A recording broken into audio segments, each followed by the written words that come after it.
అందరికీ నమస్కారం. ఈరోజు కథ హిట్లర్ ఎపిసోడ్ 59 విరాట్ గదిలో నిత్య. ఇక స్టోరీకి వెళ్తే బలరాంకు జరిగిన పాయిజన్ అటాక్ గురించి తెలుసుకొని బాధపడిన హాస్నీని కన్సోల్ చేసి ఆమెను ఇంటికి తీసుకెళ్లాడు విరాట్. మరుసటి రోజు ఉదయం హాస్ని ఒంటరిగా ఉంటానని అనటంతో బయటికి వెళ్ళిపోయాడు విరాట్. నేను చెప్పగానే సైలెంట్గా వెళ్ళిపోయారు, హట్ అయ్యారా అని అనుకున్న ఆమెకి ఒక్క నిమిషం బాధగా అనిపించినా కూడా తను ఉన్న పరిస్థితుల్లో అంతకుమించి ఆలోచించలేక సైలెంట్ అయిపోయింది హాస్ని. హాస్ని తనను దూరం పెడుతూ ఉంటే ఎప్పటిలాగా తేలికగా తీసుకోలేక గదిలో నుండి బయటకు వచ్చాడు విరాట్. మనసు బరువుగా ఉంటే కిందికి వెళ్ళిపోయాడు. గదిలో ఆలోచనలో మునిగిన హాస్ని లోన్లీగా ఫీల్ అయింది. ఈ ప్రపంచంలో తనకు ఎవ్వరూ లేరని, విరాట్ను అనవసరంగా ఇబ్బంది పెట్టకుండా అన్ని పనులు నేర్చుకొని ఎవరి మీద ఆధారపడకుండా బ్రతకాలని అతిగా ఆలోచిస్తూ ఉండిపోయింది. ఇంతలో డోర్ ఓపెన్ చేసిన సౌండ్ వినిపించడంతో ఆలోచనల నుండి తేరుకున్న హాస్నికి ఫుడ్ ట్రే పట్టుకొని లోపలికి వస్తూ కనిపించాడు విరాట్. మీరెందుకు తీసుకొచ్చారు విరాట్ గారు, సర్వెంట్స్ ఉన్నారు కదా అని ఎదురెళ్ళి చేతిలో ఉన్న ట్రేని తీసుకొని బెడ్ మీద పెట్టింది హాస్ని. నా వైఫ్ కోసం నేను తీసుకొచ్చాను, అందులో పెద్ద విషయం ఏముంది అని సింపుల్గా చెప్పాడు విరాట్. అతను తన విషయంలో చూపించే కేర్కి మనసులో ఆనందపడుతూనే, అదేంటి ఆఫీస్కి వెళ్ళలేదా అని అడిగిన హాస్నితో, నిన్నిలాంటి పరిస్థితుల్లో వదిలేసి వెళ్తానని ఎలా అనుకున్నావు, ఇప్పటికే ఆలస్యం అయిపోయింది, తిను అంటూ స్వయంగా టిఫిన్ను నోటి దగ్గర పెట్టాడు విరాట్. అయ్యో నేను ఇంకా బ్రష్ కూడా చేయలేదు, మీరు తినండి, ఈలోపు వస్తాను అని చెప్పి హాస్నిని ఫ్రెష్ అవ్వమని పంపించి అక్కడే వెయిట్ చేశాడు విరాట్. కాసేపటికి బయటకు వచ్చిన హాస్నికి దగ్గరుండి తినిపించి కబుర్లు చెప్తూ గడిపి టైం అవ్వటంతో ఆఫీస్కి వెళ్తున్నానని, సాయంత్రం వచ్చి పిక్ చేసుకునే వరకు ప్రశాంతంగా రెస్ట్ తీసుకోమని చెప్పి అక్కడి నుండి వెళ్ళిపోయాడు విరాట్. తండ్రి చనిపోయినప్పటి నుండి ఇప్పటి వరకు ఆ ఇంటికి ఎప్పుడు వచ్చినా విరాట్ తనకు తోడుగా ఉన్నాడు. కానీ ఆ రోజు ఒంటరిగా ఉండటంతో దిగులుగా అనిపించి విరాట్ రాకముందే ప్యాలెస్కు బయలుదేరింది హాస్ని. మెయిన్ గేట్ నుండి ప్యాలెస్ లోపలికి వెళ్తున్న హాస్నికి విరాట్ కార్ పార్కింగ్లో కనిపించింది. అదేంటి, విరాట్ గారు అప్పుడే వచ్చేశారా, ఆఫీస్కి వెళ్ళలేదా అనుకుంటూ గదిలోకి వచ్చిన హాస్నికి మంచం మీద ఎవరో దుప్పటి కప్పుకొని పడుకున్నట్లు కనిపించింది. ఈ సమయంలో పడుకున్నారేంటి, ఆరోగ్యం బాలేదా అనుకుంటూ వేగంగా దగ్గరికి వచ్చి దుప్పటి తొలగించిన హాస్నికి అక్కడ ఉన్నది విరాట్ కాదని తెలిసి షాక్ అయింది. నేను ప్యాలెస్లో లేని సమయంలో మా పర్సనల్ బెడ్రూమ్లో మరొక అమ్మాయి ఏంటి అని అనుమానంగా అంటున్న హాస్నికి బాత్రూమ్ నుండి బయటకు వస్తూ కనిపించాడు విరాట్. సరిగ్గా అదే సమయంలో, డార్లింగ్ ఇంకా ఎంతసేపు వెయిట్ చేయాలి, ఇప్పటికే మన ఇద్దరి మధ్య చాలా గ్యాప్ వచ్చేసింది, నీ కౌగిలిలో కరిగిపోతూ ఈ రాత్రిని గడపాలని చాలా ఆతృతగా ఎదురుచూస్తున్నాను, త్వరగా రా అని గట్టిగా మాట్లాడుతూ పైకి లేచింది నిత్య. ఆమెను అక్కడ ఊహించని హాస్ని షాక్ అయితే అక్కడ ఏం జరుగుతుందో అర్థం కాని విరాట్ అయోమయానికి గురయ్యాడు. అదే సమయంలో అర్ధనగ్నంగా ఉన్న నిత్య వాలకం చూసి హాస్ని ఎక్కడ అపార్థం చేసుకుంటుందో అని కంగారుగా ఆమె దగ్గరికి వెళ్ళి జరిగిన విషయం చెప్పబోయిన విరాట్కు ఆపమని చేయి చూపించి, ఆఫీస్కని చెప్పి అక్కడి నుండి వచ్చి మీరు చేసే పని ఇదా, సారీ మధ్యలో వచ్చి డిస్టర్బ్ చేసినట్టున్నాను, కంటిన్యూ చేయండి అని వెనుతిరిగింది హాస్ని. వెనుక నుండి ఆమె చేతిని గట్టిగా పట్టుకొని, బేబీ ఇక్కడ నువ్వు అనుకుంటున్నట్టు ఏమీ జరగలేదు, మిస్అండర్స్టాండ్ చేసుకుంటున్నావు, నాకు కాస్త టైం ఇవ్వు, అన్నీ వివరంగా చెప్తాను అని విరాట్ అంటుండగానే చేతిని విడిపించుకొని వేగంగా బయటకు వెళ్ళిపోయింది హాస్ని. బేబీ వెయిట్ అంటూ హాస్ని వెనక వెళ్ళబోయిన విరాట్కి తను టవల్తో ఉన్న విషయం గుర్తొచ్చి దాస్కి కాల్ చేసి హాస్నిని బయటకు వెళ్ళనీయకుండా ఆపమని చెప్పి డ్రెస్సింగ్ రూమ్లోకి వెళ్ళి బట్టలు వేసుకొని నిత్య దగ్గరికి సీరియస్గా వచ్చాడు విరాట్. కోపంగా ఉన్న అతన్ని చూసి భయమేసినా వెనకడుగు వేయడం ఇష్టం లేనట్లు ప్రేమను ఒలకబోస్తూ, ఇప్పటికైనా నా మీద దయ కలిగిందా, నీతో ఏకాంతంగా ఉండి ఎన్ని రోజులైందో తెలుసా, కాస్త నవ్వు విరాట్ అని ప్రేమగా అడిగింది నిత్య. నా సంగతి తెలిసే నువ్వు ఇంత ధైర్యం చేశావంటే ఎంతకి తెగించావో అర్థమవుతోంది.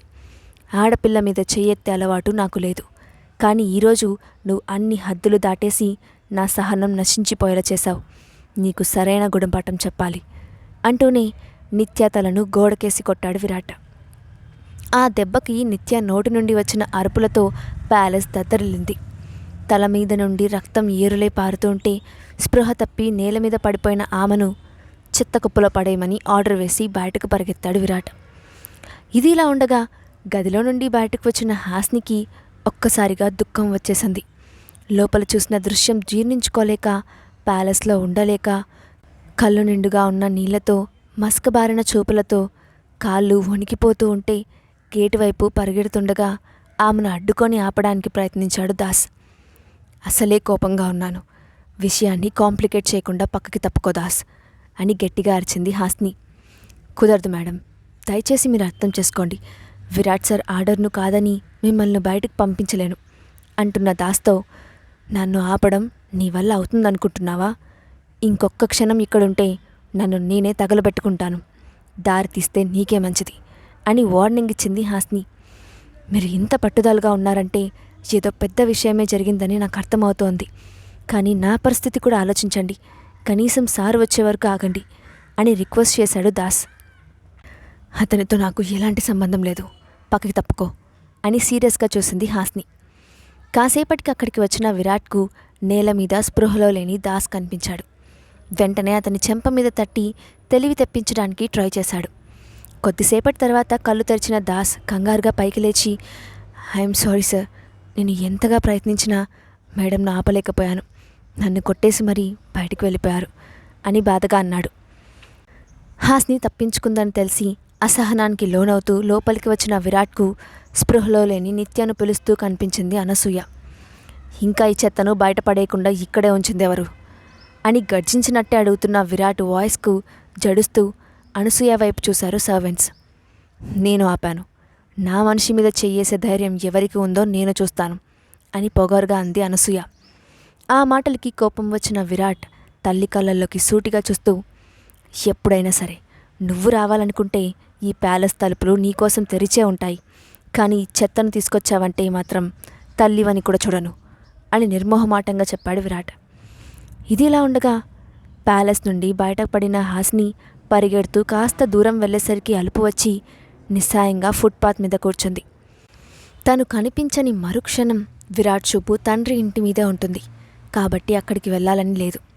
పోనీ కీర్తి దగ్గరికి వెళ్దామంటే కుదరదు. ప్యాలెస్కు తిరిగి వెళ్ళాలని ఏమాత్రం లేదు. ఆమెకు విరాట్ మీద కోపంగా ఉంది. నిత్య కావాలంటే తన దగ్గరికే వెళ్ళమని ఎన్నోసార్లు చెప్పాను కదా. అప్పుడేమో అలాంటి ఉద్దేశం లేదని చెప్పి ఈరోజు ఏకంగా బెడ్ మీదకే తీసుకొచ్చాడు. నమ్మించి మోసం చేయడానికి ఎంత ధైర్యం అని ఉక్రోషంగా అనుకుంది హాస్ని. ఒంటరి జీవితంలో విరాట్ తోడుగా ఉంటాడని భావించిన హాస్నిని జరిగిన పరిణామాలు దారుణంగా గాయపరిచాయి. అందరిని వదిలేసి కంటికి కనిపించినంత దూరంగా వెళ్ళిపోతే బాగుంటుంది అని అనుకుంటూ కన్నీళ్లు పెట్టుకుంటూ అక్కడే ఉండిపోయింది హాస్ని. ఇంతలో ఒక తాగుబోతూ హాస్ని దగ్గరికి వచ్చి అసభ్యంగా వాగుతూ ఆమె చేతి మీద చేయి వేయబోయాడు. సరిగ్గా అప్పుడే ఎవరిదో చెయ్యి ఫోర్స్గా వచ్చి వాడి చెంపను తాకటంతో ఎగిరి అల్లంత దూరంలో పడ్డాడు. అది చూసి ముఖం తిప్పుకున్న హాస్ని చేయి పట్టుకొని, దారిలో నీకు అంతా వివరంగా చెప్తాను అని అంటూనే కారులో కూర్చోపెట్టి బయలుదేరాడు విరాట్. రాడని చెప్పాలనుకున్నప్పటికీ అతని ముందు తన మాటలు చెల్లవని అర్థమయ్యి సైలెంట్గా ఉండిపోయింది హాస్ని. ఆమె ప్రవర్తనకు బాధగా అనిపించి, మేబీ నిజంగా నేనే తప్పు చేయలేదు. నిత్య రూమ్లో ఉన్నట్టు నాకు తెలియదు. నీకు నా మీద నమ్మకం లేదా అని బాధగా అడిగాడు విరాట్. ఎప్పుడూ ఒకరిని కమాండింగ్ చేయడమే కానీ ఎవరి ముందు తగ్గి మాట్లాడడం అలవాటు లేని విరాట్ కేవలం హాస్ని తనను అపార్థం చేసుకోవడం ఇష్టం లేక, దూరాన్ని భరించలేక తన అహాన్ని పక్కన పెట్టి ఆమెకు వివరణ ఇవ్వడానికి ప్రయత్నించాడు. కానీ ఎంతసేపటికి ఆమె నుండి ఎలాంటి బదులు రాకపోవడంతో ముఖాన్ని తన వైపు తిప్పుకొని కళ్ళల్లోకి కళ్ళు పెట్టి చూస్తూ, నీకు నా మీద నమ్మకం లేదా? నేనే గనుక తప్పు చేయాలనుకుంటే నీకు తెలిసేలా ప్యాలెస్లో ఎందుకు చేస్తాను? ఆ మాత్రం తెలియలేదా నీకు? ఆవేశంలో ఆలోచనను కోల్పోతున్నావు. నన్ను నమ్మురా, నేను అలాంటి వాణ్ణి కాను అని బేలగా అన్నాడు విరాట్. నేను వెనక్కి వస్తానని తెలుసుంటే అక్కడ దుకాణం పెట్టేవారు కాదు కదా. ఇప్పుడైనా చూశాను కాబట్టి నిజమేంటో తెలిసింది. లేదంటే ఎప్పటికీ నన్ను మోసం చేస్తూనే ఉండేవారు కదా. లేదంటే నిత్యను ప్యాలెస్లోకి రావద్దని చెప్పినా కూడా లోపలికి ఎలా వచ్చింది? నేరుగా బెడ్రూమ్లోకి వచ్చి బెడ్ మీద ఎలా పడుకుంది? ఇవన్నీ మీ అనుమతితోనే కదా జరిగాయి. కానీ ఏమీ తెలియనట్టు నా ముందు ఎందుకు నటిస్తున్నారు? మీ కంటికి నేను ఎలా కనిపిస్తున్నాను అని అడుగుతూ విరాట్ వైపు అసహ్యంగా చూసింది హాస్ని. Stop it. ఇంతసేపు బాధలో ఉన్నావని నేను ఊరుకున్నాను. నీకు నచ్చినట్లు ఊహించుకుంటే నేను చూస్తూ ఊరుకోలేను. అక్కడ నువ్వు అనుకున్నట్టు ఏమీ జరగలేదు. అసలు జరిగిన దాంట్లో నా ప్రమేయం ఏమీ లేదు. కాస్త బుర్రవాడు. నిజానిజాలు నీకే అర్థమవుతాయి అన్నాడు విరాట్. స్వయంగా నా కళ్ళతో నేనే చూశాను. ఇంకేం తెలుసుకోవాలి నేను? నా ముఖం నిత్యలా ఉండటం నేను చేసుకున్న దౌర్భాగ్యం అని అంటున్న హాస్ని వైపు బాధగా చూశాడు విరాట్.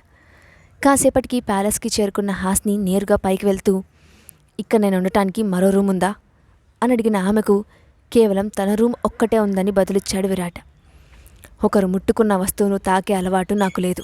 నేను ఆ బెడ్ యూస్ చేయను అని కోపంగా చెప్పిన హాస్ని వైపు ముభావంగా చూసి అప్పటికప్పుడే కొత్త బెడ్ వేయించాడు విరాట్. అప్పుడే భోజనానికి పిలిచిన సరితాతో ఆకలి లేదని స్టెప్స్ ఎక్కుతున్న హాస్ని వైపు కోపంగా చూస్తూ చేపట్టుకొని ఫోర్స్గా డైనింగ్ టేబుల్ దగ్గరకు తీసుకెళ్ళి, పిచ్చి పిచ్చి వేషాలు వేస్తే ఊరుకోను. నాలో ఉన్న బీస్ట్ బయటకు రానివ్వకుండా నోరు మూసుకొని తిను అని సీరియస్గా చెప్పాడు విరాట్. అతని వైపు ఉక్రోషంగా చూస్తూ భోజనం ముగించి గదిలోకి వెళ్ళిపోయింది హాస్ని. ఆమె వెనకే వెళ్ళిన విరాట్ గుమ్మంలోనే నిల్చున్న హాస్ని చూసి ఏమైందని ప్రశ్నించాడు. నాకు మీతో బెడ్ షేర్ చేసుకోవడం ఇష్టం లేదు. నేను సోఫాలో పడుకుంటాను అని అటుగా కదిలిన హాస్నిని ఆపి, అవసరం లేదు, నువ్వు బెడ్ మీద పడుకో అని మరో మాటకు తావివ్వకుండా సోఫాలో పడుకొని కళ్ళు మూసుకున్నాడు విరాట్. బెడ్ మీద పడుకున్న హాస్నికి ఎంతసేపటికి నిద్ర రాకపోవడంతో మొబైల్ ఓపెన్ చేసింది. అప్పుడే మాస్టర్ నుండి, నా భార్య కోపంగా ఉంది, ఎలా కన్విన్స్ చేయాలి అని వచ్చిన మెసేజ్ చూసి, ఇద్దరిది ఒకే సమస్య అనుకుంటా, అది పరిస్థితిని బట్టి ఉంటుంది, ఇలా చెప్పడం కష్టం అని రిప్లై ఇచ్చింది హాస్ని. సరే, నువ్వేం చేస్తున్నావు అని అడిగిన మాస్టర్తో, నీ వైఫ్ లాగే నేను కోపంగా ఉన్నాను అని బదులిచ్చింది హాస్ని. కోపం ఎందుకు? ఏమైనా ప్రాబ్లం వచ్చిందా అని అడిగిన మాస్టర్కి, హస్బెండ్ వైఫ్ కళ్ళ ముందే ఎక్స్ గర్ల్ ఫ్రెండ్తో ఒకే రూమ్లో కనిపిస్తే ఎలా ఉంటుందో నా సిచ్యువేషన్ అదే అని చెప్పింది హాస్ని. ఆ మెసేజ్ చూసిన విరాట్, ఇదేంటి ఇలా ఓపెన్గా చెప్పేసింది? కొంపతీసి మాస్టర్ నేనని అనుమానం వచ్చిందా అని హాస్ని వైపు చూశాడు. కానీ ఆమె నార్మల్గానే కనిపించడంతో రిలీఫ్గా ఫీల్ అవుతూ, ఇప్పటికీ వాళ్ళిద్దరూ కాంటాక్ట్లో ఉన్నారా అని అడిగిన మాస్టర్కు, మాట్లాడుకుంటూనే ఉన్నారని, ఈరోజు కూడా ఇద్దరు ఒకే దగ్గర ఉన్నారని సమాధానం చెప్పింది హాస్ని. మేబీ నువ్వు పొరపాటు పడుతున్నావేమో, అయినా వాళ్ళిద్దరి మధ్యలో ఏదో జరుగుతుందని అనుమానం నీకెందుకు వచ్చింది అని అడిగిన మాస్టర్కి, స్వయంగా నా కళ్ళతో నేనే చూసిన తర్వాత కూడా అది అబద్ధమని అనుకోమంటావా అని తీవ్రంగా అడిగింది హాస్ని.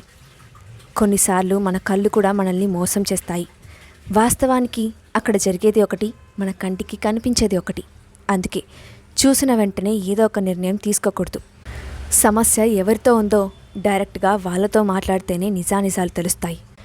ఎంతైనా నువ్వు మగవాడివే కదా, మీ మగజాతికి తప్ప ఆడవాళ్ళకి సపోర్ట్ ఎందుకు ఇస్తావు అని కోపంగా రిప్లై ఇచ్చిన హాస్నితో, ఇన్ని మాటలు మాట్లాడుతున్నావు కదా, మీ హస్బెండ్ ఆ అమ్మాయి పక్కన ఉన్నప్పుడే నువ్వు చూసావా అని అడిగాడు మాస్టర్. లేదు, కానీ తను బెడ్ మీద ఉన్నప్పుడే నా హస్బెండ్ వాష్రూమ్ నుండి టవల్తో బయటకు వచ్చాడు. జరిగినది అర్థం కావడానికి ఆ ఒక్క ఇన్సిడెంట్ సరిపోదా? ఇంకా ప్రూఫ్స్ కావాలా అని తీవ్రంగా అడిగింది హాస్ని. నీ మాటల్ని బట్టి నువ్వు ఏదో అపోహలో ఉన్నావని అనిపిస్తోంది. ఏదైనా డైరెక్ట్గా మాట్లాడితే సమస్యకు సొల్యూషన్ దొరుకుతోంది. నీ మంచి కోరే వ్యక్తిగా చెప్తున్నాను అని చాటింగ్ చేశాడు మాస్టర్. మాస్టర్ మెసేజ్కి హాస్ని రియాక్షన్ ఏంటి? అసలు మాస్టర్ విరాట్ ఒక్కరే అని తెలిస్తే హాస్ని ఎలా రియాక్ట్ అవుతుంది? ఇద్దరి మధ్య వచ్చిన అపార్థాన్ని విరాట్ ఎలా సర్ది చెప్తాడు? నెక్స్ట్ పార్ట్లో చూద్దాం. Thanks for watching.